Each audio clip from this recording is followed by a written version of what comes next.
Bueno, pues han visto ustedes aquí en la brisita, al ladito del mar, de esta terraza, en el Cayuco, que bien estamos de lujo, para no movernos en todo el verano, aquí hacer todos los días el 7DN, Nati, estamos de categoría, y además brindando con cava, celebrando que estamos aquí en este municipio. Claro. Mira qué imagen teníamos ahí de la playa de la Pobla de Farnals. Es que ustedes no se lo tienen que perder, se tienen que pasar por aquí, que se van a quedar todo el verano.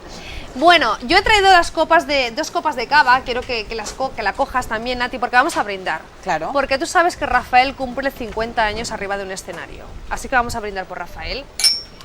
Por Tele7. Y por Tele7 Calderona, por supuesto, porque nosotros también queríamos celebrar con Rafael estos 50 años.